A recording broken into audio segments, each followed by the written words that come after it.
Have you ever been in the middle of speaking English and suddenly your mind goes blank?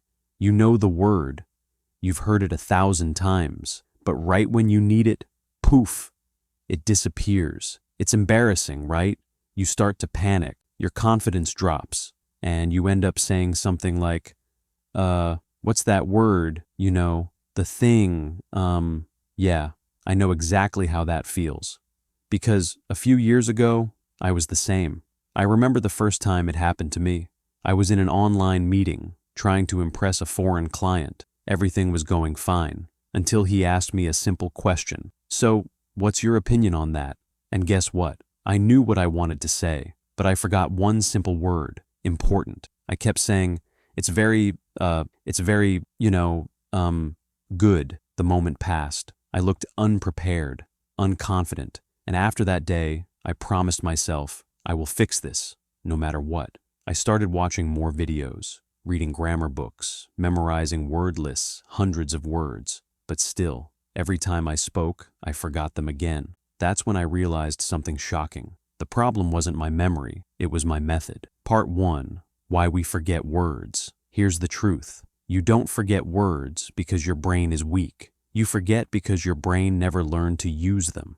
Most people make these 3 big mistakes. 1, they only memorize words. You can't build fluency by just remembering vocabulary. You need to connect it to real life.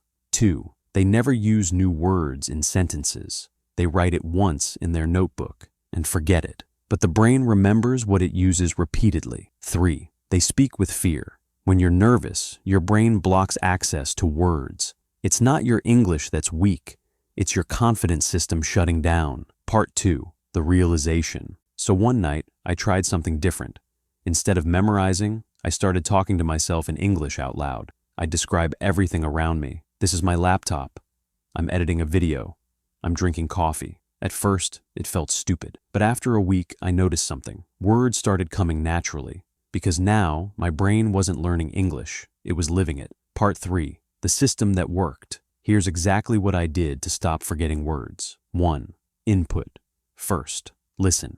Every day, I started listening to real English podcasts, YouTube, not to memorize, but to absorb how words connect. When you hear, take a shower, make a decision, give up, your brain starts saving these phrases, not just words. 2, speak daily, even 5 minutes. I made it a rule. I'll speak English every day, even if it's just in front of the mirror or recording myself. The more I spoke, the more confident I became, and my brain stopped freezing. 3, use the story method. I'd take 5 new words every day and build a short story with them. Example, words, confident, delay, nervous, surprise, mistake, story.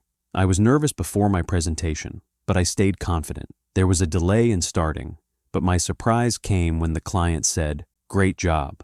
One small mistake didn't matter at all. This trick forces your brain to use words in context, and that's where real memory begins. 4, record and review yourself. I started recording myself speaking once a week. Then I'd listen and notice what words I forget. Those became my focus words for the next week. Part 4, mistakes. People still make even today. People say, I'll start speaking when I'm fluent. But that's like saying I'll start swimming when I'm not afraid of water. You become fluent by speaking, not before speaking. Stop chasing perfection. Start chasing connection. Because the goal of English is not to sound perfect. It's to make people feel what you're saying. So, if you keep forgetting words, don't think you're bad at English.